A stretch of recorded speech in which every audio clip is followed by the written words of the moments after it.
Well, it's a good evening from the studios of Radio FM 88 Australia. We're broadcasting in Brisbane, Queensland. And we just suddenly got some sunshine today, but even so, it's a bit chilly now, even at 19 degrees. Right now at 7 o'clock with a jumper on and Hug boots, would you believe it? But anyway, it is what it is. It's Thursday night's our show with Priti Pauline, our co-host in the UK, and she's based in London. And our guest today is actually staying in South London. And what an interesting gentleman. I've just been speaking off here.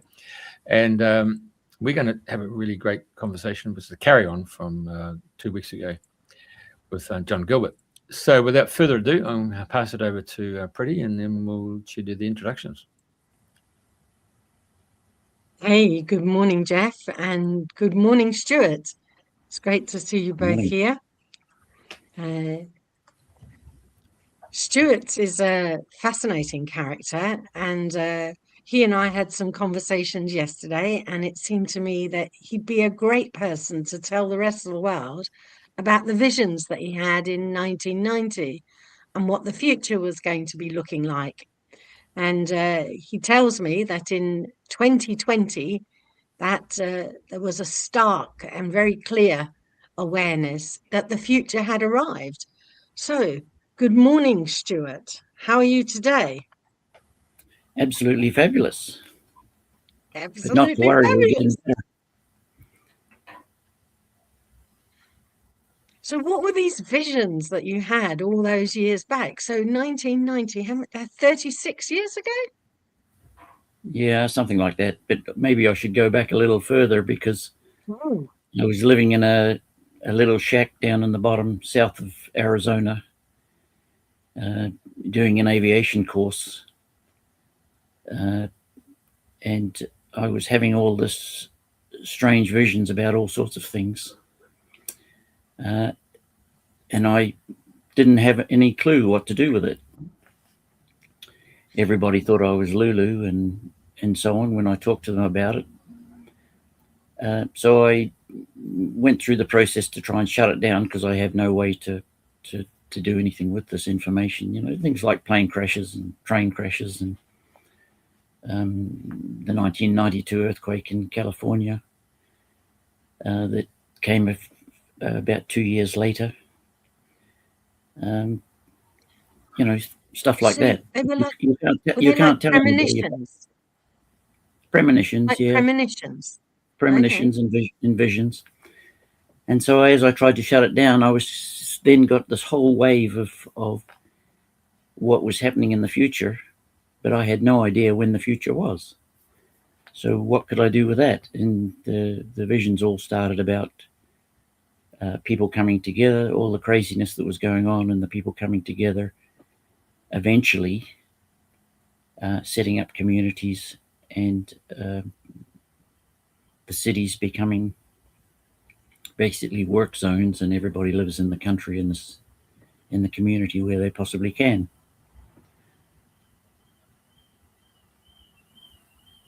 Right. So, were there many people living in the country? Everybody that could possibly live in the country. They were living in the country. Maybe it could be 10 acres, 20 acres, 30 acres, 50 acres, 100 acres, 200 acres even for a larger community. But they were all functioning as communities in support of each other. Growing their own food, being self-sufficient. Taking care of local means that the so-called globalists have no power over you. So if everybody fixed local, what the hell can the people above do? Nothing. And that's what I visioned all the way through the early 90s. Was this a repeat vision all the time? It was just constantly coming through, or it was just a flash of inspiration? It was a lot of repeat, but there was added information, little bits of extra information now and again. And getting to what you said earlier about 2020. Yeah. Of course, I had no idea what that future was and when it was. And 2020 came, I had this big aha moment. We're there. We're now able to break the cycle of the past bullshit and start creating these, come together and create these communities.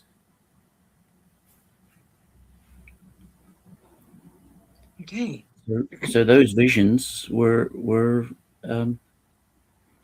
brought back to life, and we're now working on and doing just that.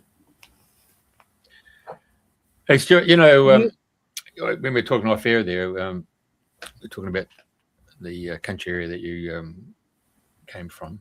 You know, Australia and New Zealand set about setting up cooperatives. And a cooperative was where, like, say, for example, the meat industry, there's a company in New Zealand called Auckland Farmers Freezing Cooperative.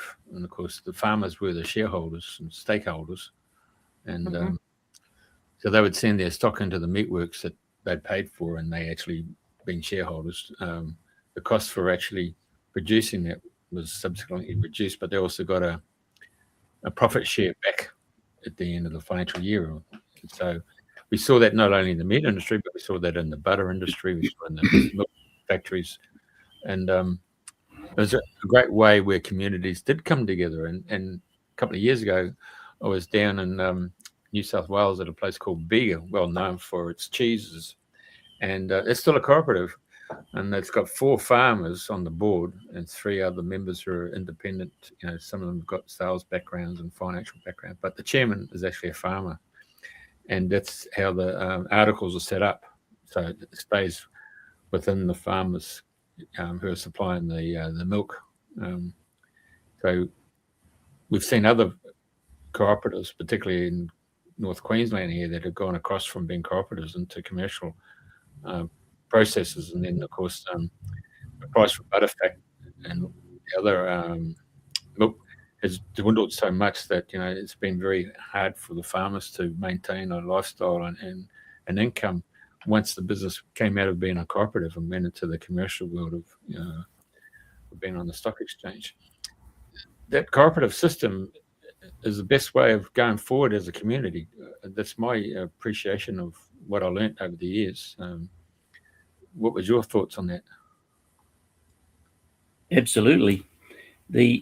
What I was visioning was communities functioning in their own surroundings, and then come together with this cooperative stuff. At the moment, we've got so many rules and regulations that even the cooperatives are sort of handicapped with a whole load of nonsense.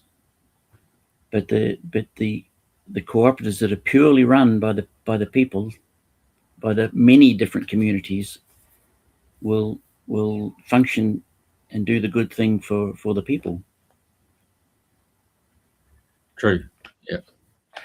Of course, finance and the money, the cycling of money through the banking fraternity is also another issue. That there's a couple of people throughout Australia who have been setting up their communities, and one of them was, and it's a great motto, is "Don't bank the cash." Yeah. And so the cash flows through motor mechanics, you know, right through to plumbers and drainers and electricians and to the food stores and all that stuff. And it's the tourists who come through the town who use their cards to make the payments and so forth. But a lot of people travel around Australia and they've learnt that they've got to have cash because there can be power outages in the country areas. And if there's no power, then they can't have the electricity to get the fuel out of the ground through the pumps. And so some of those rural communities there will have a hand pump, you know, just to bring up the fuel necessary. So for vehicles going out in the bush, you really need to have a diesel. You just can't use electric vehicles. But there's the life of living out in the country and being self-sustainable is you got to learn. I mean, that show Absolutely. with Jeremy Clarkson has just taken the world by storm about the components that have been thrown by the government of the day, that's forcing them to be the productive person who then's got all these people above them who's pushing paper around to get to the point that the poor farmer, and that's exactly right, the word poor is not the appropriate word to use, but that's exactly what's happening. They're the ones who are producing, and they're the ones who are getting kicked from here to London, isn't it? So the middleman, which is the governments and all the other so-called distributors, they're the ones sucking the thing dry, because the farmer gets almost nothing. They get all the money, and then they pass it on to the big supermarkets to make a little profit too. So, we're all getting screwed from it every which way if you're talking about the globalist centralized system.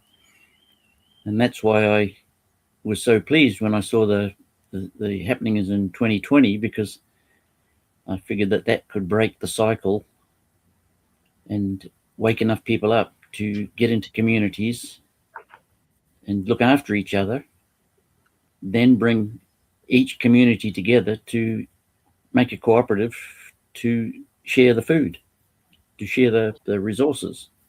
Sure. So we saw in Australia the birth of an organisation called Barter Card. Yeah. So it was a way of making a payment with another organisation that was saying, well, okay, we'll take a percentage in the hard currency, but the rest of it will be in barter, and there's a percentage, But then you come just a month before the end of the financial year, you got all these people with barter dollars, and then they have to sell them in order to pay back. Basically they drop the price from $1 down to 30 cents. The 30 cents then is the 30 cents is in real money, or say the Australian currency, which they then in turn have to pass over the ATO, because the ATO Australian Taxation Office decided that barter dollars, every dollar was equivalent to an Australian dollar, so it's got to be taxable. So barter card, came and gave a birth to another way of financial independence. And the other organisation that started up in Sunshine Coast in Queensland was called LETS, Local Employment Training System, where you could barter with people and for their time to come and do labour or provide bookkeeping or something. And they had this LETS scheme was a ledger where their time was put in and allocated to appropriate value, and then they used that.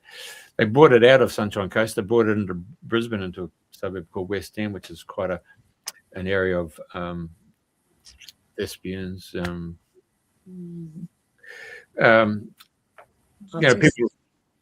artists, the musos, that sort of set.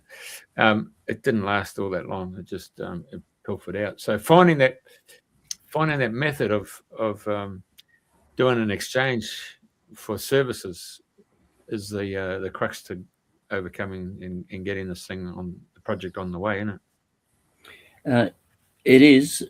The interesting thing, though, is that I believe the present structure is finished. It's over, and we basically have to completely destroy it before we can start building a new one, and that could be very painful for a lot of us. But you can't. It's not repairable. What's there is not repairable. We have to get rid of it and start again. And if you look at the original Canadian system, they created their own money. Anytime they wanted to do an infrastructure build, like the health service or roads or whatever, build airports and things like that, they just created some more of their own money. They built the thing that they wanted to build, and then that stayed in the community, and everybody became reasonably wealthy. There was no inflation. It was all backed by some sort of asset or value until about 1947. Don't quote me on the date, but it was somewhere around then, after the war, that the central banks decided that they wanted to have part of the benefit, and they forced them into taking on this fake money that they create, and they've been in debt ever since. But before that, they were never in debt. So it's quite a simple operation, really. If you can look at some of those points of history, you could probably say a similar thing about Germany as well during Hitler's time. You could say a similar thing about when they introduced the Bradbury pound here, which was backed by gold. The only problem is that the bankers were the ones that bought up all the Bradbury pound and then claimed the gold afterwards. But it could have been a good system for the people. But while you've got fake money, everything just goes to hell in a handbasket. True. Because they can create whatever they want. As long as you can pay back the interest. Where does the interest come from, though? Well, that's the whole. Because they make the original up on a computer and then they charge you interest. Where does that come from? They have to make it up on the computer again and give you some more money, charged at interest. So eventually, over a short period of time, 50 years or so, the whole system loses its value, and we're now down to about 3% of its original value. 3%? Yeah, and that's when every time it's got to 3%, it's collapsed. And technically it should have collapsed in 2008-9 when we had that so-called recession. But somehow they managed to keep pumping some money into the system. Sure.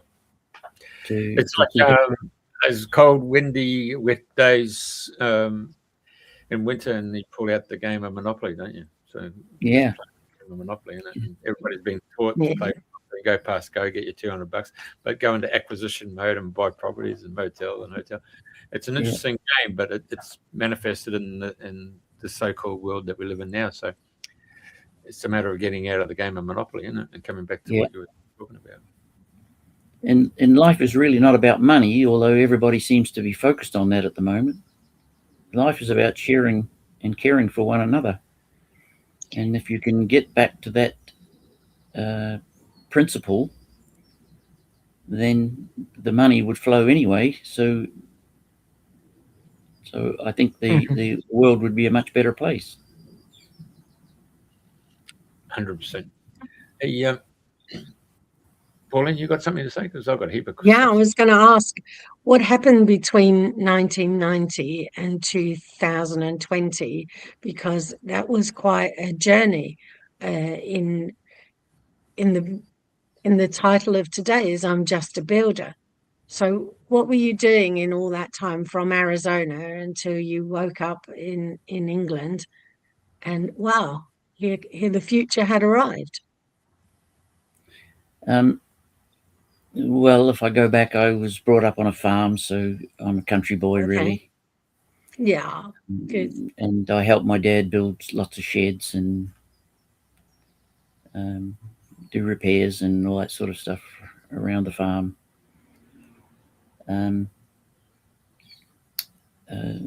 I trained as a master builder. That's why I call myself just a builder. And worked in that for a few years. But then when I went to England, I got into other different things like the oil industry, and I worked up there for about 6 years, and then decided to go to America to fly airplanes. So I flew airplanes in America, and that's when I had all the visions when I was doing the training on that stuff. So just a builder is an interesting terminology, but it's not really about me.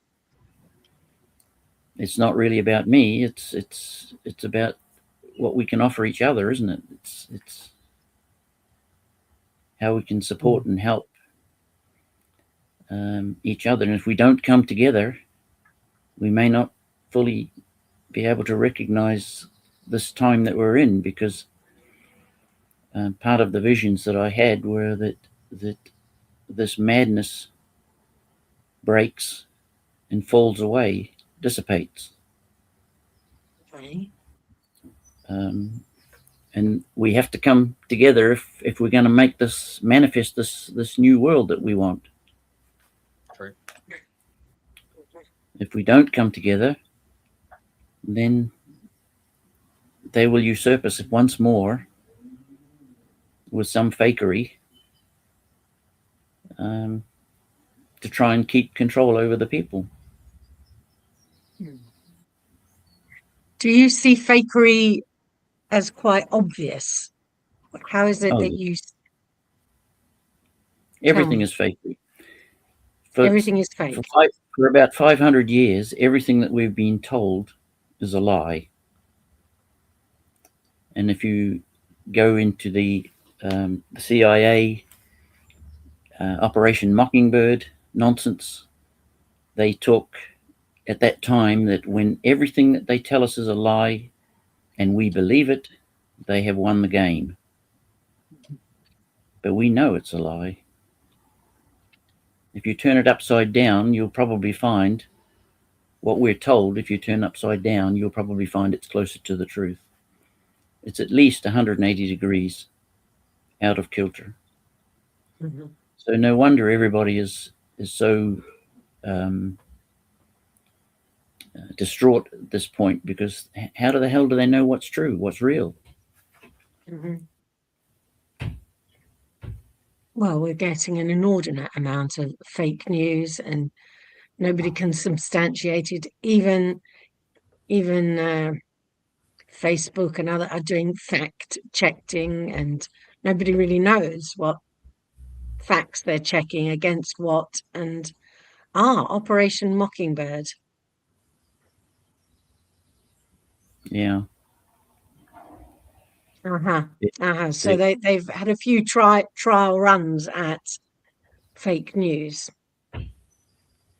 Oh yes, everything is fake, because from Operation Mockingbird was to turn everything the opposite to the truth. And if the people believe that nonsense, why do you think we have April Fool's Day on the 1st of April? Crazy. What's April Fool's Day? Because we're mad enough and stupid enough to believe the shit that they've told us all the rest of the year. Okay. And here we go again. Start another year. Yeah. Foreign policy and counter Soviet influence. Yes. Gosh, I've forgotten all about that in those. Yeah. So, how did you come across all these Kabbalistic and secret messages and symbols that were letting those that knew that what was being told to them at this moment was not true? Because I was looking at the front of your book, it was a big giveaway. Yeah. Well, there was a guy called Bill Cooper, or William Cooper, who was one of the first private intelligence agents in America. A lovely man. He lived about an hour's drive from me, and I used to go and see him once a month, listen to his radio station, read his newspaper outlets, and that's where I got my start in the early 90s. And of course, you talk to other people about it, and they tell you you're completely gaga. But when you know what you're finding is true, and you can tell very easily if you listen from your heart, not from your head, because there's vibration in truth, and you'll feel it in your heart if it's true. So you know that it's true, but nobody will listen to you. And it's only in the last 2 years that I've had 2 people come to me and say, you know, all that shit you talked about way back in the 90s? I say, yeah, what about it? They said, well, it's all coming true. And I said, yeah. And they said, well, how did you know? I couldn't help myself. And I said, well, how did you not? I even told you, you still wouldn't listen.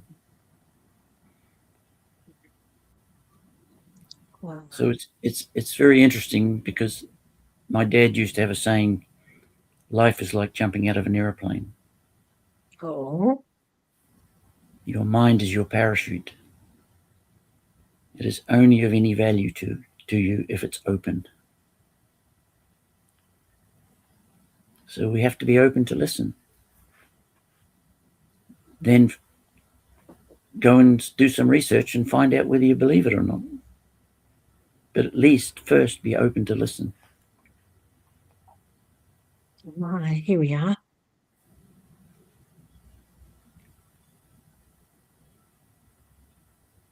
So that is used quite a bit. Certainly, I remember the Schweppes advert.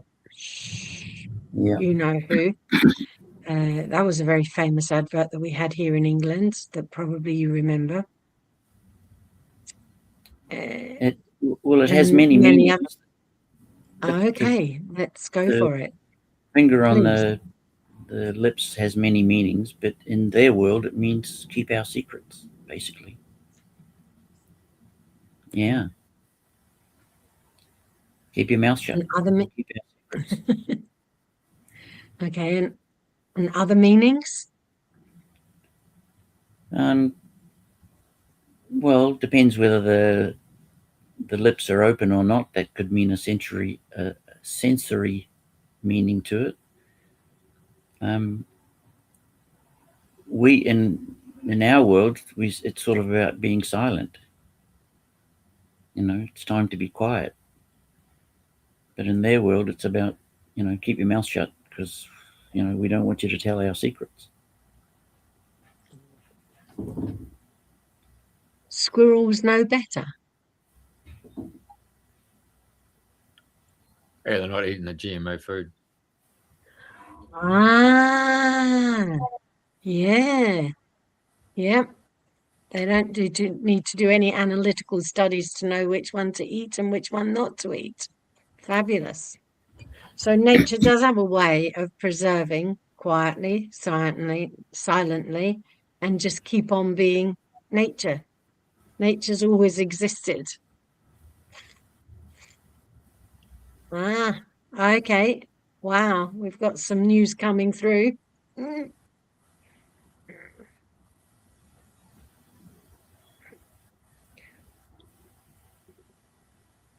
So, in the whisperings in your book, what kind of things are you advocating? Well, it starts off with well, I put a little bit of story about me and why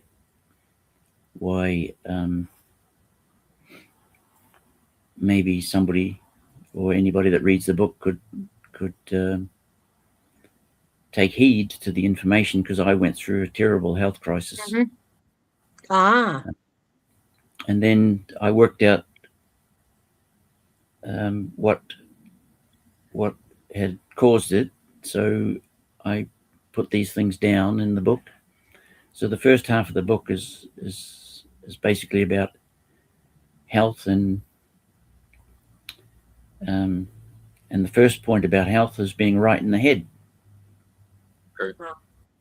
Because if you're not right in the head, you're not going to take care of the temple that you have.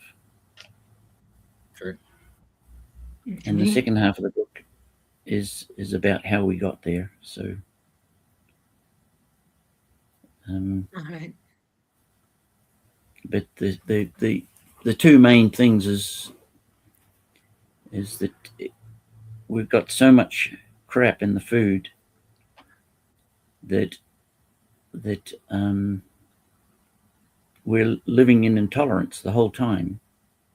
Uh-huh. And when our body is dealing with intolerance, it's not doing anything to heal itself. It's too busy dealing with the intolerance, trying to clear that up. Mm-hmm. So we stop the intolerance by stop eating the rubbish that we're eating, and then the body can do something about repairing itself and healing itself. We've proved this over and over and over and over again with the people that have worked with us or been prepared to work with us on some of this stuff. So the intolerances, they would activate our immune system. So little by little, with the constancy, I'm just questioning, the little by little with the constancy of intolerance, the peripheral defenses get worn out within the body. No, they're dealing with well, yeah, I suppose they do, but they're dealing with the intolerance to try and clear up the intolerance and the effects of the intolerance. And they're not going in to work and repair the cells and do the good So, work that they okay. need to do. They're just working on clearing out the intolerance. Okay. Is there a couple of things that you would identify clearly as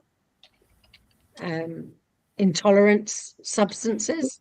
Well, there's 4 main ones that I believe are causing huge amounts of intolerance today. The first one is vegetable oil. Vegetable oil. Okay. The Heart Association says you've got to have vegetable oil. Don't do animal fat because it's bad for you. But with the increase of vegetable oil, the increase of heart attacks and strokes took place. So why would you follow that guidance? The second one is sugar. And if you look at all the pop drinks that have been out there, the increase of the consumption of pop was the increase of things like diabetes and other health issues. Right. They run like 2 railroad tracks. It's fabulous when you actually see this. So we want to take those 2 out of our diet altogether, and be careful of the word diet because the first 3 letters are the key, I think. Yeah. Well spotted. Very well spotted. You need to get over the die till you get to diet. Yeah. Okay, very good. Exactly. Yeah. And then the next 2 are wheat, because if you go back in history, wheat was probably a good product. It was about 4 foot high. It had all the minerals in it that you could have needed to digest it. But today it's about 1 foot high and got a lot more so-called gluten in it. And it's full of chemicals, including glyphosate. Absolutely full of chemicals. So it's actually a toxic mess in your small intestines and bowel. No wonder it causes problems. Right. And then the fourth one is dairy. Because if you put dairy on top of wheat, you've got the perfect environment for terrible fungus and bacteria to get to work. And then, of course, the parasites love it too. Well, what a strange coincidence. So yesterday we had our Australia North America show, and the gentleman Asaki, he's written a book, and he's been on a raw food diet for 16 years, and his energy levels to the point that at 67 he's just finished his 8th marathon since taking up raw foods. So yeah, he's a living example of following principles of what you just outlined there, Stewart. Yeah. Yeah. This is his website, rawfoodies.com. Wow. Yeah, interesting guy. So, but Pauline's introduced us to Michelangelo. So I take it that you've met Michelangelo, Stewart? Oh yes, many times. Yeah. So you're starting to build your community. I just want to introduce you to this. Oh, hang on a sec. Sorry. Here we go. Okay, so this is Judith and Paul Collins. And so over 50 years ago, they got an 80-acre property just south of Sydney, north of Canberra. And they formulated a permaculture organic farm with microclimates. When I say microclimates, I'm talking about, subtropical, tropical, very arid and nice stuff. And we've had so many. So after being established for over 10 years, and there's dudes there started to set up courses at universities and so forth. And this has become, when I spoke to this lady yesterday, I said, I've been up to Findhorn 3 times. She said, oh, yes, Findhorn. She said, well, they've got their awareness. We've got our awareness here. So we've had our little part of the world. And so many groups come through to get educated because it's now become just like Findhorn, a university of life where it's Right. 98% of their whole property is off the grid, so they can feed themselves. So it took 2 people to do it, but the others have come and followed up with the woofers. So they've been able to sustain themselves. They got their income by traveling around the world and doing exposés and conferences and stuff like that, which is what the people from Findhorn did as well. Yeah. So it was a great privilege to have a share with her.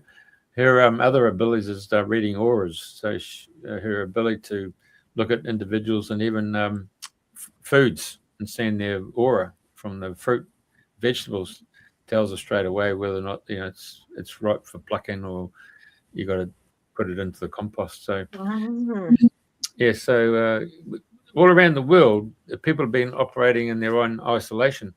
It's shows like this or coming together through Zoom or other things like that shows that we're not alone. Around the world there, we might be individuals, but all of a sudden it's the jigsaw puzzle comes together and all 4 corners of the world, so to speak, represents the jigsaw puzzle, and then boom, boom, it's all coming together. So everybody's using modern technology to actually network and come together. So you're building the grassroots from the ground up. You don't need to go, to the top and try and take it out from the top.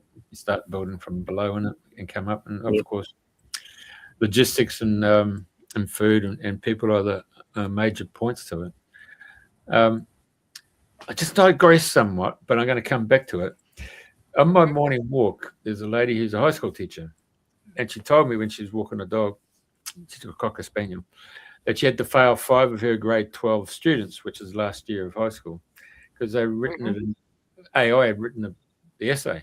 I said, well, how did you know it was AI? Oh, we've got a software program that tells us AI. So with that in mind, it's funny. So with that in mind, I've been working with Elon Musk's AI program called Grok. And I put that question to him. I said, now, where are we going with this? It was so big, I can't believe it. So that's what I'm going to tell you. He told me, why would you want to spend $80,000, $120,000 or $150,000 for a university degree, 4 or 5 years, when you can ask any one of the AI programs and you'll get the answer in 10 seconds? Why would you want to go to university, get a degree and spend all that money and be hocked? Yeah. So I said, well, okay, what industries? He said, well, first of all, you're not going to see universities as they are today. They're going to just collapse within themselves. They're going to have to survive by doing 4 to 6 week course programs. Yeah. Then we go through all the white collar jobs, marketing, advertising, promotion, business consultants, financial planners, superannuation. Then we go musos, photographers. So I said, well, okay, it's pretty devastating. What industry is going to survive? And he said, tradies. So no need to go to university to get a so-called white-collar job. You go and learn how to become an electrician, a plumber, and all that stuff. And but even then, those that are practical, hands-on. Yeah, exactly right. But even so, you're coming out of China, you're seeing the container homes that are coming out already done, and that's been done because here in Australia, you're seeing workplace things, and the unions have been really strong on it, and you get to the point that just to go and get council planning and all that stuff, and by the time you got that put in place, the costs have just gone up to the point that it just becomes, how do you go and borrow money? Like you get to the point. So people then, what's the quickest way of doing it? Well, just go and get a container home, deposit on your property, instant, and you get the slide outs too. So they come with 2 bedrooms and a bathroom and a kitchen and lounge room, and you got to put out the patio at the front there. You can see people doing it. It's the cheapest way of doing it without having to cop all the bloody add-ons. Years and years ago, we used to be the regular people turn up to our local bank because there's people got really pissed off with the bank. And so this bloke, well, actually a woman who was in the banking community said, oh, why don't we start our own bank, like Bank of Dave, Burnley. Oh, yes, I remember the Bank of Dave, yeah.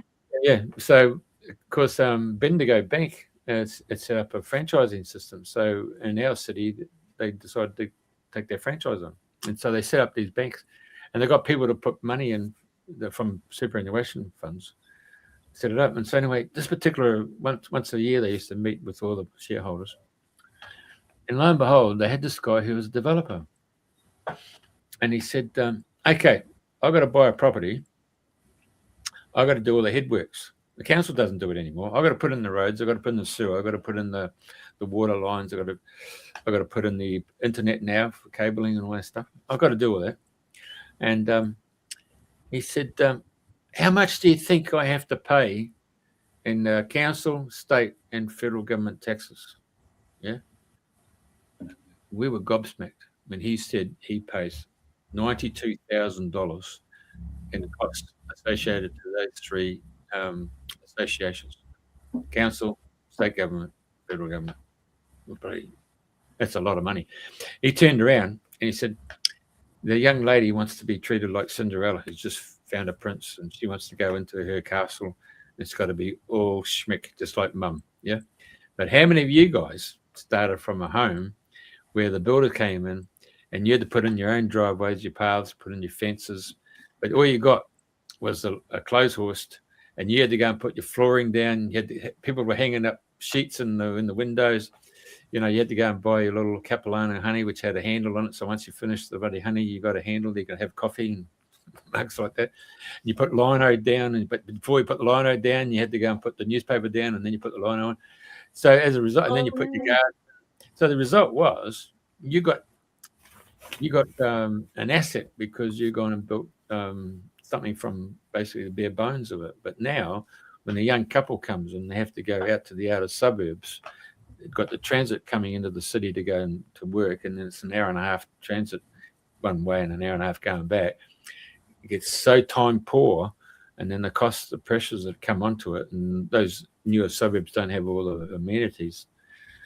So as a consequence, those marriages collapse, and when they come to sell the property, they end up in debt because there's no working capital that's been appreciated because the margins are so tight. What an interesting conversation, and it's taken me all these years to be able to have the opportunity to share it with you. Yeah. Wow.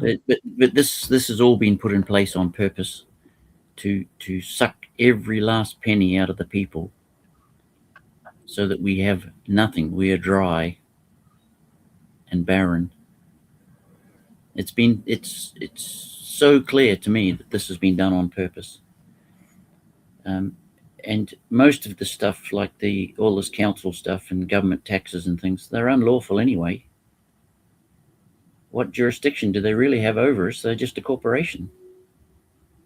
I know it's probably not the best conversation to have at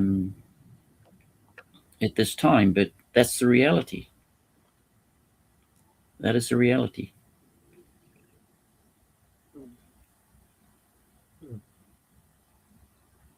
As a builder, where would you go from here? Because you're just a builder.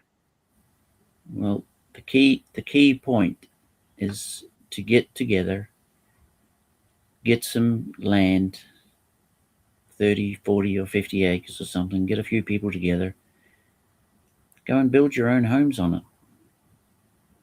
Mm-hmm. Build your barns, grow your food, and then you can take that out to co-ops to share it. Okay. Because once we fix local, nothing else matters. What power do they have over you if you're fixed local? This is the problem with the councils of today. They're all corporations controlled by the one above, and the one above that, and the one above that. They're all sub-corporations being controlled from elsewhere, not from the people. So we come back to local councils. Mm-hmm. And of course, just across the border in New South Wales is Tweed Shire, and you can have multiple occupancy, which allows what you just spoke about. But generally speaking, 90% of the councils in Australia don't have multiple occupancy. So to go in and put a house. You can have the main house, but then you're going to put a second house on it. Well, then you have to have quite a large property. And for that large property, you have to go further afield. So you're probably going to end up about 200 kilometres outside the major centres, where some of those councils are requiring ratepayers, people to come back into their cities or into their local towns because the young kids can't find jobs, so they move into the city, which has been that trend for bloody generational, once the Industrial Revolution started. Yeah. But the interesting thing about that, you talk about the councils having rules and regulations. They're a corporation. They apply to your straw man. Technically, they don't apply to you. Well, there's you can have the law of trespass, and you can put that sign outside your property here in Australia, and you can have the 3 major rulings in the High Court that can stop a member of any jurisdiction coming onto your property. You have to give them consent to actually come onto your property. However, the only organisation that can actually come onto your property is actually Australian Customs and Australian Quarantine. Same here. And if they come on board, they usually come in the federal police because they realise that you've been bringing in bloody amphetamines and ice and all that stuff. Off you go with the federal police. Boom, boom. See you later. Yeah, so, that trespass notice is pretty impressive for a lot of our communities. And I know in the southeast Queensland and far north Queensland and northern New South Wales, a lot of people have got that no trespass notice and the 3 High Court actions that stops anyone coming onto their property. We have it here where the police are just going and evicting people on behalf of the bailiffs or debt collectors, all sorts of crazy stuff. But yes, what it means is really you're under a police state. You're not under any sensible protection of the people. Democracy. Democracy. We don't have democracy. It never has. Rome completely destroyed it. And they took it on from the original Greek concept of people power. But they put their own little group in, and then this becomes mob rule, doesn't it? So I call it democracy. Yeah. Got it. But there is an intelligence that seems to be on this world that doesn't seem to be of human. What would you say? Origin? Yeah. It's something. It seems like a despotic influence there. It's not a benevolent dictator. You know what I'm saying? Well, these people that are running things here seem to think that they come from what they call fallen angels. But from what I can gather from the research and reading I've done is that those angels came as watchers of the people to guide them and keep them on track. And because they were all men, they decided that if they carried on, that it will eventually all be dead. So they took the women of the people and produced hybrids. And this is probably what all of these people are, what's left. And it's funny, I was talking to Michelangelo about this yesterday, and he was saying that most of them have gone, except for about 30, 35. And from what I can gather, I think it was down to about 2 or 3 that are left. So the guiding hand from above is no longer there. That's why everything is so messed up right now, because they're not getting directions as to how to handle it. And when we push back, which we are with a lot of things, they really don't know how to respond anymore because they're not getting any guidance from above. So the more we push out to create the world that we want, the sooner they will fall. It's very clear. So when you talk about, when you say push out, do you just mean so when you talk go about within? when you talk about the 3 that are you talking from the fallen angel precept that they're obviously thousands and thousand years old, or are you talking about the ones who left because they ascended, or they took a spaceship, or they simply died? Well, a lot of them died, Oh, but they died. I think there's been an artificial construct that they created before they left, before they died or whatever, and it's been running in some sort of computer system, for lack of a better word. It's sort of like alien intelligence. And we have a thing called the mind, that we've been told we have a mind. But is that really a blanket or a veil over our consciousness that has got connectors to this computer system somehow, and putting all these mad, crazy thoughts in our heads, like the ego thoughts?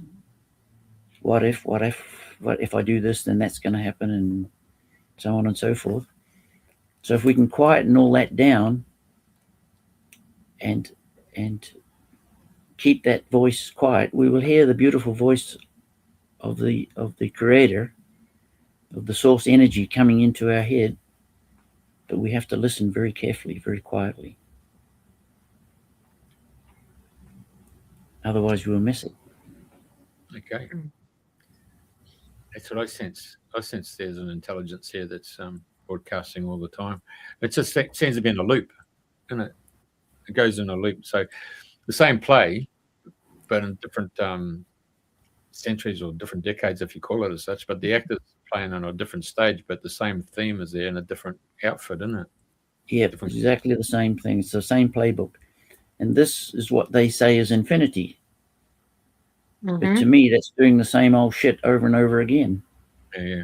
Backwards, forwards.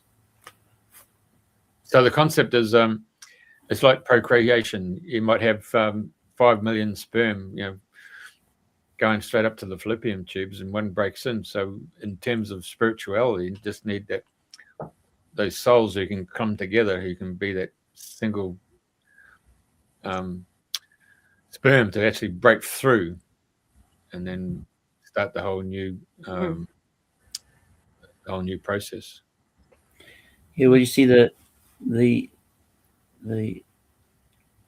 mind twist that we've been put on is that we're not worthy, and we're not capable, and we're lowly, and we're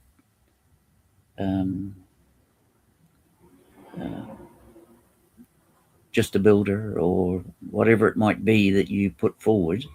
Yeah. But really, when you look at the concept you just spoke about, of the sperm, there's, say, 1 million sperms all going to one place to get an egg. You're a winner from the beginning. You're an absolute winner. So why would we consider ourselves inadequate when we're already won the first game, the first stage of the Yes. Now it's about raising your vibration even further and breaking through the other cosmic egg, if you want to call it as such. Mm-hmm. Yeah. And then, of course, once we come out, they cut the umbilical cord, which should be left on for at least 4 or 5 hours afterwards to get the goodness from the placenta into the baby. They cut it immediately and then take it away and sell it for about 50 grand because of all the goodness that's in it. Sure. And of course, the poor mother doesn't know that. She's struggling to pay for the hospital visit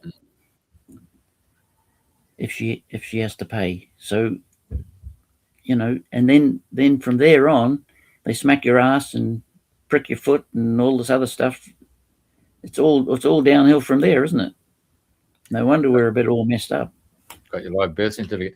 In the Maori culture, they if you do the home births, they keep the placenta and they put it in the fridge, and then the family come over and they all have a taste of it, and then they go and plant a tree and put the placenta. What's left of it? Yeah, absolutely. Yeah, and the tree grows with that nutrients. Yeah. So the fruits that come off that tree are of a very high source. Oh yes, absolutely. I mean, there's a lot of power in that placenta. That's why they want to steal it so quick. Mm. But it should be left on so that it drains its goodness into the baby to give the baby the start in life that it's supposed to have. That until the cord shrinks, it should never be cut. Never. When you look at what's going on in the world, though, you see all these little details, and you say, well, the world is completely mad. Mm. But they've designed it that way. Okay, so you get your people together, and then I'm just talking theoretically here. So obviously, to go and source the property would require you to have the lucre, the current financial monies that are currently in existence, club together, set up your cooperative, buy the property, because that's what you're going to have to do to play their game, to actually get that property, and then you sort of have 1 foot in the private and 1 foot in the public. So the next question is, you get the people who come and club together. The question is, how many generations are involved? Because when I start seeing some of these groups, I don't see anyone under 35. The best groups that I've seen, and I saw one in Texas, and they had from older people who started it, and then they brought in younger people who started having children, and those children are growing up into the community, and that's the best way it works. And you can't do this old hippie nonsense that everybody keeps talking about. You have to have a private space for each family to live, their own private space and their own house and their own little bit of land, and then they come into the community to work. You cannot have everybody living in a big barn or something like that, like a hippie community. It just doesn't work. Yeah. Would you go to Pennsylvania and have a look at how the Amish operate? I have, yeah. Yeah.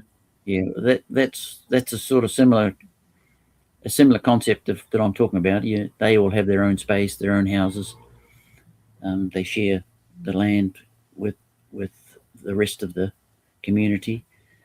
They come together to build the barns and the houses and things that are needed, and grow the food.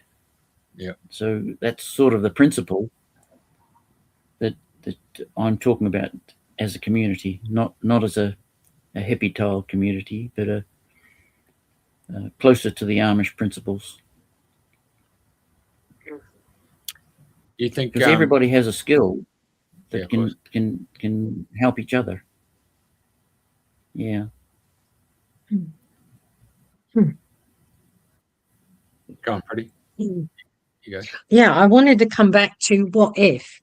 Is it breaking through all those questionings that we kind of constantly give ourselves because of this idea that we're lowly, and you keep on asking questions. So the source energy is beyond the questioning. Is that what you're suggesting?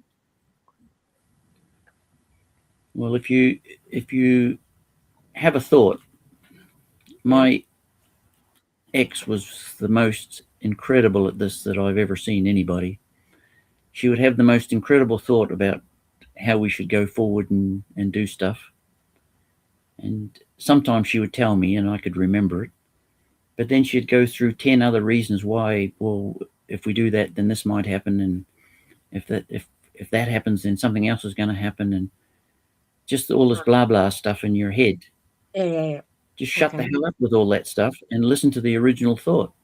Because if you listen to the original thought, that's the one that'll guide you, not all this other yap that's going on in your... It's like that little man on your shoulder or little girl on your shoulder. Jiminy Cricket. Jiminy Cricket telling you all this madness, this nonsense. That's what the mind matrix is doing, as far as I can see. So if you can shut that up, and probably the easiest way to do that is with love. Say, look, because the ego mind can only help you with what it already knows, or what it already believes or has heard and believes to be true. Maybe nothing to do with you, maybe not even relevant, but it's some story that it's in its head. So the ego mind will only do work from the past knowledge. So you can say, well, look, I'm looking after you now. Don't worry. If you can help me with this new knowledge, then please come forward. But otherwise, just let it be, and I'll take care of you. And if you say that a few times, it will say, oh, okay, I'm now looked after. But if you don't communicate with that ego mind, it will be like a little scared kid that's always pulling on your shirt or your dress or your pants, wanting attention. But give it attention and just say, look, I'm looking after you, don't worry. And it will eventually keep quiet, and you'll hear the beautiful still voice of the source energy. So would you consider doing a hypnosis and moving down into the theta wave, where you can actually reprogram yourself by doing that? I mean, it's a bit like the movie Inception, where you go through into 4 different dream states to get to the source where you can change it and then come back into this realm, and everything's going to change pretty quickly. So is that a quick way of changing the storyline? I mean, last week we had Jennifer from the Netherlands speaking about the stories and breaking the stories down and coming back to that place that you just spoke about there, Stewart, the silent part of life. It might help. It might be a way to do it. I don't know enough about that to comment really on that side of it, but you can do it yourself with practice. But I mean, that may be a way to help you get into that process. The hardest thing that most people have is to shut that chatter in their head.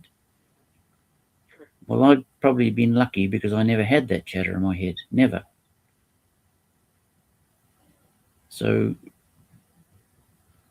but I know that a lot of people do, or most people do, I guess. But if you can quieten that chatter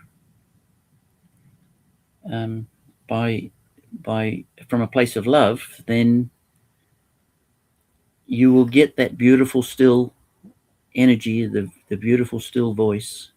It's very quiet, very gentle, and so you have to listen carefully when it comes, otherwise you'll miss it. But that's getting close with what could be called the Father. The source energy is stilling your existence to get in connection with the source energy. Is some people call it getting close to the Father. I don't know if that's a good terminology that you like, but if we don't do that, then we won't get those beautiful still messages, and that's the real guiding influence in our life. I can tell you but building your community then and getting people to come on board, would that be one of the first things that you'd be looking for in individuals that would come onto the property, to have that awareness of going into that still space of that mind? I mean, Findhorn would meet every morning at 7 o'clock and they'd do a meditation, and they'd be putting a request about what they wanted to manifest for the community. One of the most amazing stories there when I was there was they wanted to get a bus to take their kids down to Fours to the school there so they could learn all about these new Apple Mac computers. And so that was the intent. Unbeknownst to them, 2 guys from Apple Corporation have come to bloody London for a conference, heard about Findhorn, and decided to make the pilgrimage up to Findhorn, and they came onto the property. There was no one around, and they're all in the big Universal Hall doing their bloody meditation. Mm-hmm. And I don't know if it was the Universal Hall, but one of the other halls. Anyway, when they finally met the people, the offer was, we want to give you 26 Apple Mac computers so that you could work with your children and bring out the knowledge and the creativity from what they're offering. So yeah, they didn't get their bus, but they got the. But they got the 26 computers. Yeah, they just happened to have 26 kids. They wanted a bus that could handle 26 kids. It was really amazing, isn't it? Anyway, so yeah, that's a whole different ballgame. Yeah, it is, and we've been taught to pray. But what is pray? Pray is a negative, isn't it? It's like you prey on somebody or prey on something. Yeah. Means that you're like a lion. You're out there to go and kill or whatever. But maybe we would be better to praise that we have already what we want. And that's probably what they were doing with their meditation, by manifesting it in that way. And then it just comes. true. Okay, so coming back to your group then, so you're going to be putting out there, praise the Lord, send us the people, send us the property. Then you manifest them. So there's going to be such a large dichotomy of individuals coming with their own individual gifts. How do you weave that into a wholesome community? We just follow the rules. How does it all fit together? Well, initially, because we've been living in a rule-based society, we probably have to have some basic rules about how we treat each other and so on. Yeah. And eventually that will balance out, about respect, etc. And the fact that you've got to put a certain amount of time or effort into whatever you agree is appropriate. So you come knowing this stuff, and if you don't follow up with it, then you're not abiding by the agreement that you put in place. Unfortunately, at this point, where so many of us are caught in the old world, so we have to come through that to get into the new space where we do stand in our honor. Yes. But that's hard for most people because they've been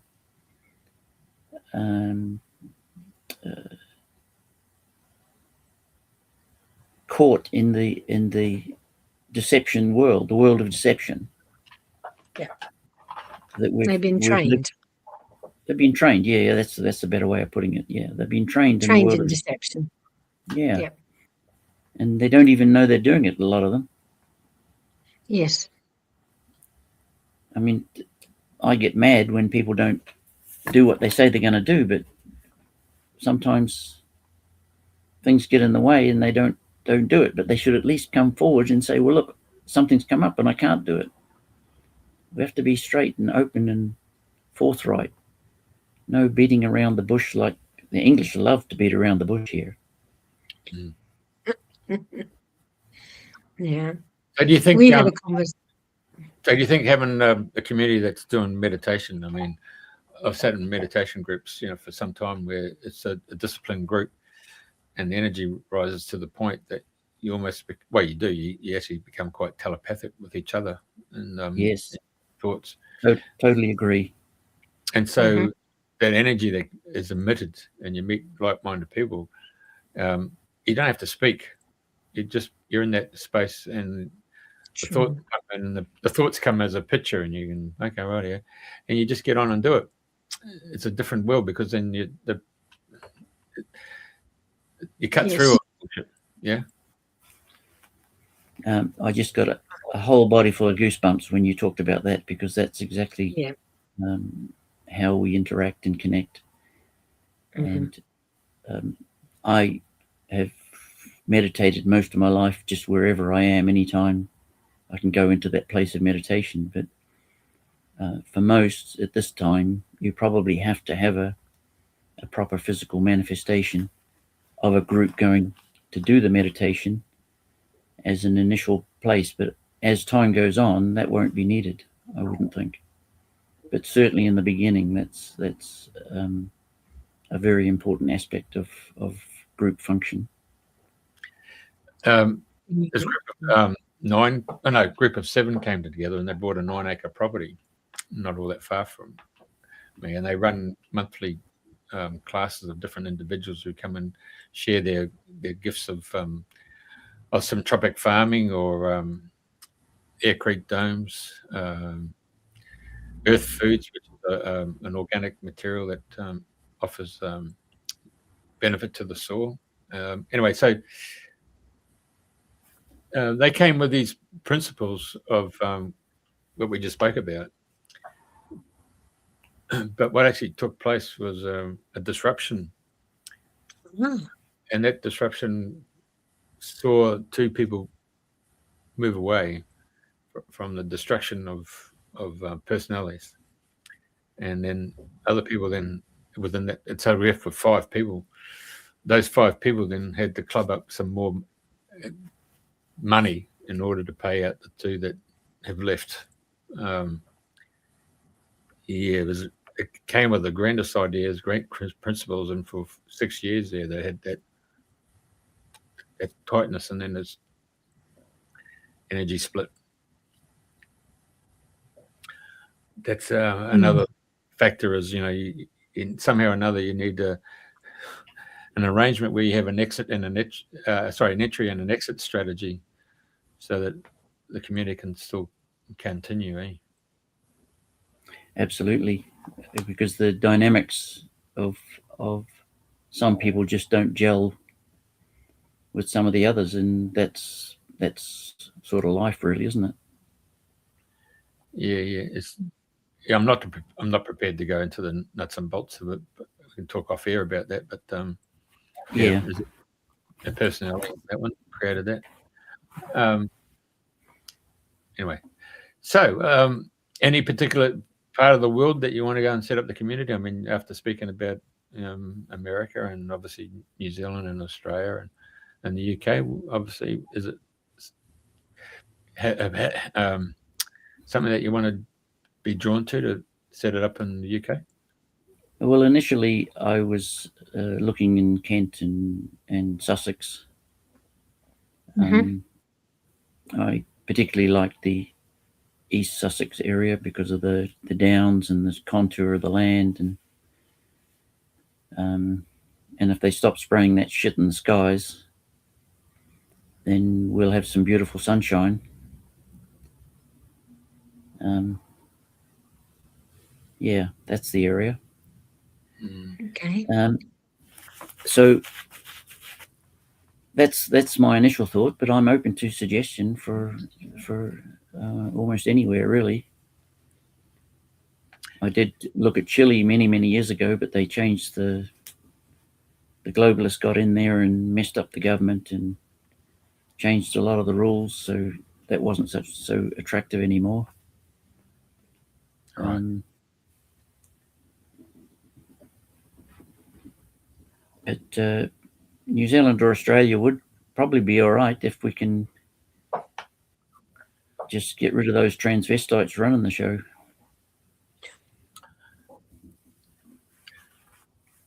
If you know what I mean. I know where you're going. Hey, of course, in Australia, it's all about water security. Yeah.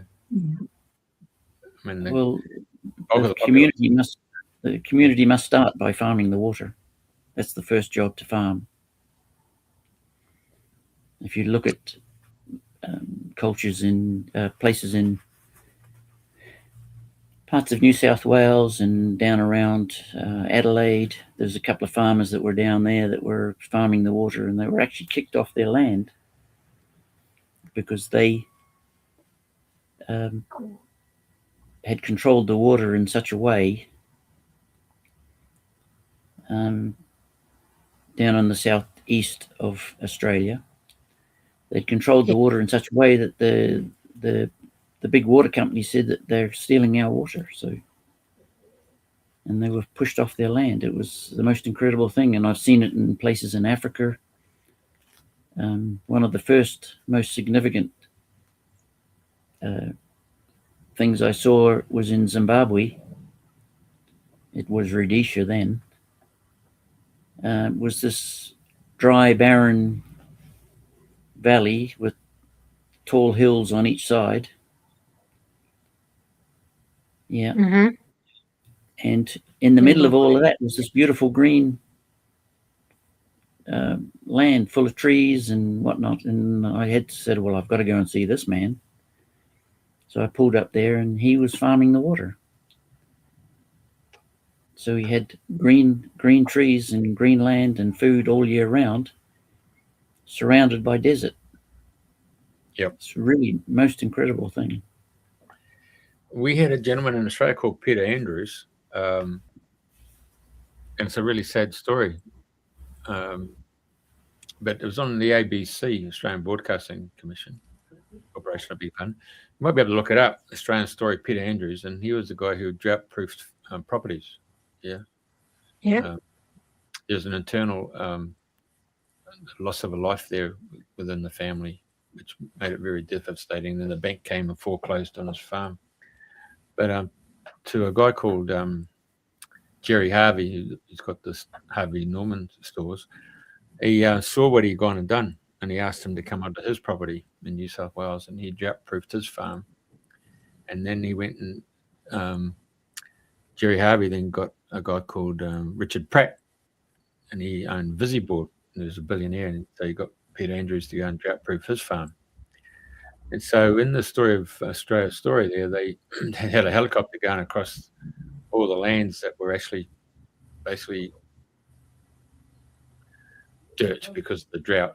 And then you come along and you see all these valleys there. It was just abundant with life.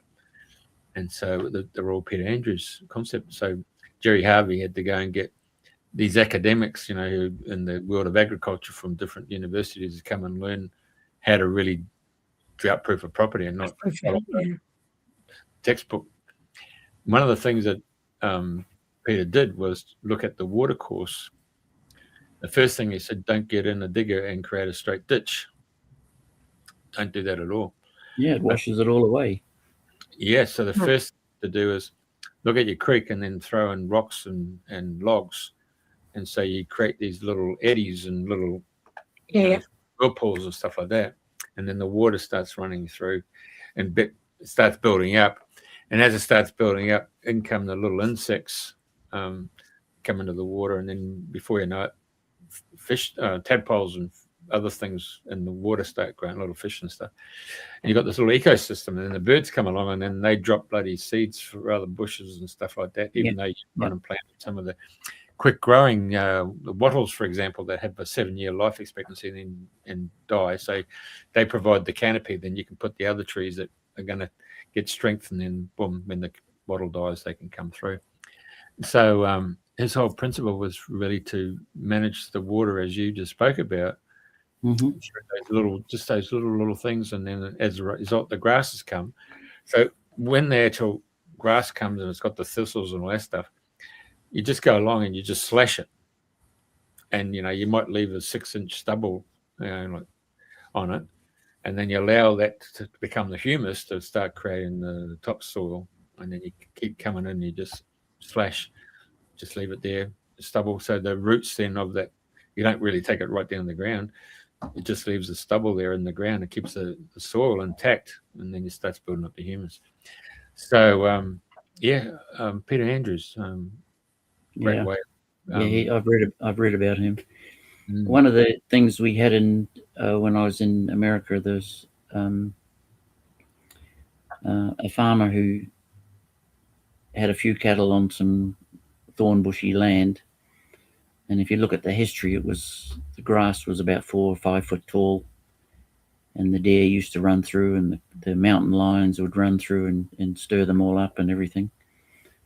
So I said to him, why don't we recreate this? So I rode on horseback when I was with him, and we'd go and stir up the cattle everywhere, especially after the rain, so that during the rainy season, so that they'd put footprints, and they'd get these mounds or hollows of footprint there where the water would catch. And the grass started growing, and he could increase his cattle over time, and it was the only green area around. So just a few simple things like that. Go back to the principles of nature and let the wolf stir up the cattle. If you lose one or two, that's a shame, but it's a lot less cost in reality if you can add a whole lot more cattle to the land. So just use the principles of nature, and this is one of the things that we've been taken away from. Intensive farming is completely against nature. So if we go back to nature, we'll get more food than we can ever wish for. True.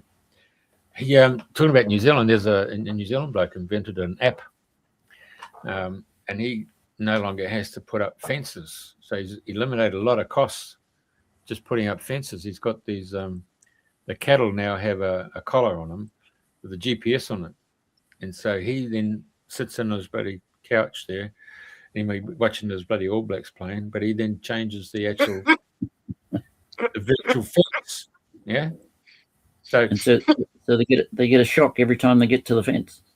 Well, yes, but not exactly. First of all, when they're getting close to it, they get a little beep, and then they get a bit closer, then they just get it's not the shock. Then it's just another longer beep, and then when they do get close to it, they get the electric shock and they pull back.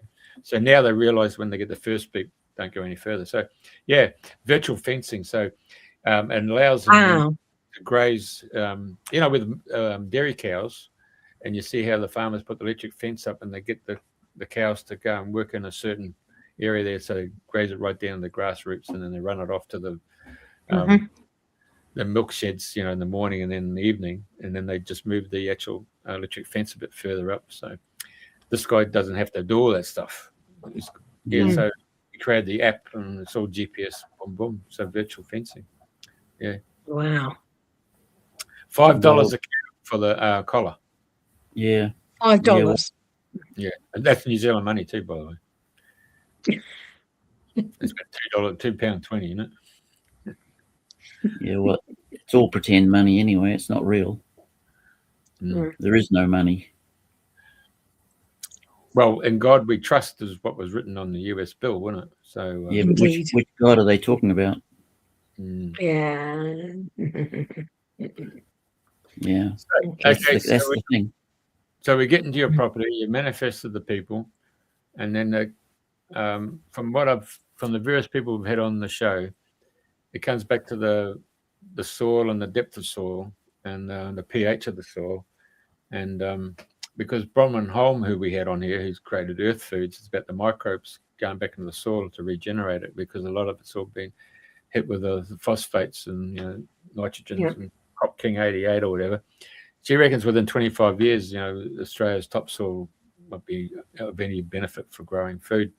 So it's already dead. It takes 10 years to deplete the soils, and it's already dead. So we've been doing this shit since about 1930 something, and so the soils are long dead. Because you've got the planes there doing their cloud seeding, so it's getting into our aquifers and in the land, and of course it's coming through the food chain. So go back to the original thing about the food we're eating and its toxicity for the whole body and changing our pH. So Bronwyn was mentioning how you don't really need to have 500 acres. She worked on a guy who's got 50 acres up at Gympie, and he's only working half an acre, and his production of pumpkins has gone from a wheelbarrow to 3 utefuls of pumpkins to go down to the Yamundi markets because of her Earth Foods microbes stuff. So it's 60-to-1 ratio. So 1 litre of her Earth Foods to 60 litres of water, and then you can use it. So they're using the composting straw around the plants, and then they put the drip feed for the water and nutrients in it. Boom, boom. But the other thing is that we're getting to an age that we don't want to really get down on our knees to put our hands in the soil. So we're probably lazy buggers, and we wouldn't prefer to have them hydroponics or aeroponics, or those big. I've seen those new ones there. That's like a Ferris wheel, and they have the big trays. That goes around in the Ferris wheel. So and the Israelis, they come up with a greenhouse which was really great. The guy created a membrane, so they got the water to come up in between the membrane, went right over the greenhouse, and so it would come through and then go into the recycling system. So it became hot water, and then they moved it out at night. So the hot water went up into the glass house, and in those colder areas of Queensland. Well, I'm just saying Queensland because it was from Queensland, where you can get down to -4. Those greenhouses are still going around at 10, +10, because of the hot water they've gone and created in the greenhouse. But I mean, the greenhouse meant you didn't have to get on your knees because it was all, table. So yeah, it's another aspect of the costs involved in. That's another reason to have young people involved that want to be involved. Well, they're going to look at you, old fart, and say, yeah.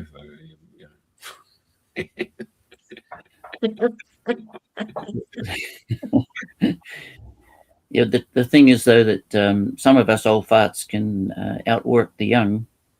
Yes. 3 or 4 fold. So, but we get to the point where we don't want to be doing that. We want to guide and direct. And I have 2 or 3 other people that would be interested in the community, but they too are of a similar sort of age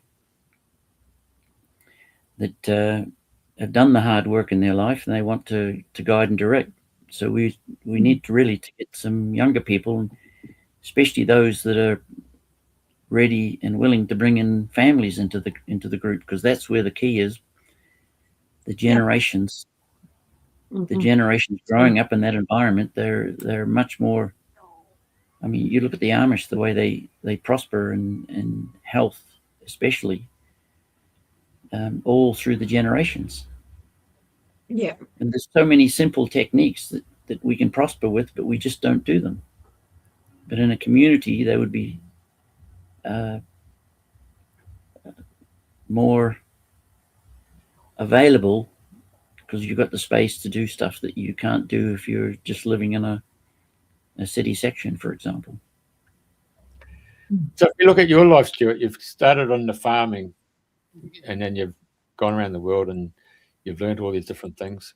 And so now it's almost like we've got 3 sides to the coin, in the sense that the first side of the coin was, this is what the farm's like.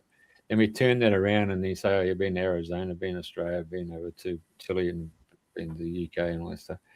So you need us seeing the other side of the coin. It's only when you put that coin on its side and you see the third side that you realize, okay, now I've got the wisdom, I've got the knowledge, and I've got the understanding, and I know what I really want to do. So I went to school, and there's kids there at school, they all knew what they wanted to do when they grew up. I've got no idea what I want to do when I grow up. Yeah. They don't either, but they think they do. You think it's bravado? When I was, I don't know, 16 or 17, somebody said to me, "What are you going to do when you grow up?" And I said, "I have no idea." Yeah. I've absolutely no idea. Yeah. But I know I've got something important to do. And when 2020 came around, I said, this is it. Our generation is there to break the cycle of the past bullshit. The next generation will have to come to the party and carry it forward. We'll break it. No problem. We let it slip, so we have to break it. Yeah. When I was talking to Mr. Grok, our AI mate from Musk, I said to him, you realize power is going to be the biggest commodity. Number 1 commodity is going to be power, and base load power. And solar power and wind generation is not going to do it, because you guys in the AI, you need so much power.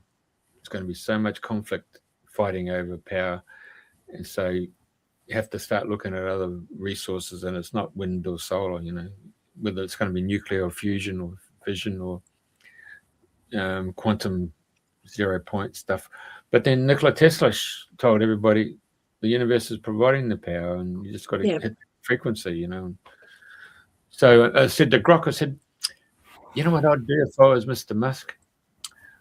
I'd go and get his Dodge team and big balls, and I'd get you, Mr. Grok, and I'd go there and infiltrate the patents office and find every bloody patent that showed you about technology that wasn't oil-based or nuclear-based or wind or generation, that was available to humanity, which was subjugated by financial means to put it to bed. You couldn't see it. So once you bring it out the light of day, it'll take humanity to another level. You know what he told me? 6,000 patents have been taken out of the patents under the American Official Secrets Act of 1957. No. 6,000. You imagine getting a quantum computer and just going boom, boom, boom, and within 10 seconds pulling out those 6,000 patents and then releasing them to the world. But why did they put in patents in the first place? Yeah. Another central control system, so that they can take all the good stuff and hide it away so that we don't get it. Well, this is why we've got to get away from central control. Yeah, but the JP Morgan was the one who financed Buddy Faraday, not Faraday. What's his name? Was the Power Wars? What's the name? Nikola Tesla versus Nikola Tesla, yeah. Versus the other guy. What's his name? Edison, yeah. Edison. And so because JP Morgan had buddy backed Edison with his buddy power stations every 10 miles, and then Nikola Tesla come along with this whole new technology on AC current, he made sure that buddy, and of course Morgan had bought forests and all that stuff because they need power poles and all that stuff, and then he bought the copper companies for the power line. So he was heavily invested into Edison's technology. Whereas buddy Nikola Tesla said, no, mate, I just need this, and how am I going to get the money? It's free, mate. So the technology's there, isn't it? So if you've got that technology, mate, you can go out the whoops, can't you? You can live out, what's the name? Well, one of the forbidden subjects of today is Tartaria.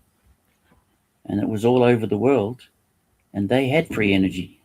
Most of those things that we call cathedrals were nothing to do with church madness. They were healing centers and energy centers. And they had those beautiful organs in there. Why were they called organs? Because each one of those tubes resonates for the benefit of our organs.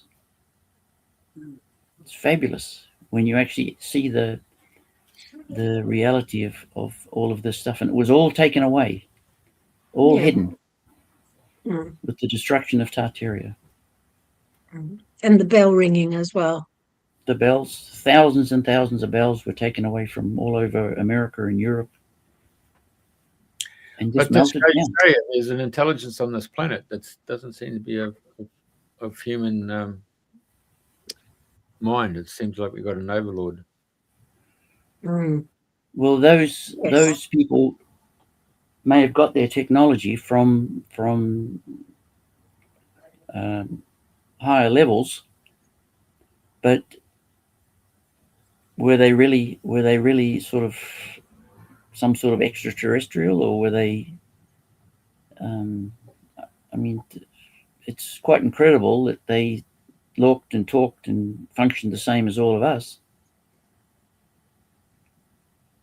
but they had all this beautiful technology that the people that came after destroyed, and they destroyed them. For what purpose? To take us back to the Dark Ages so that we could be controlled. Yeah.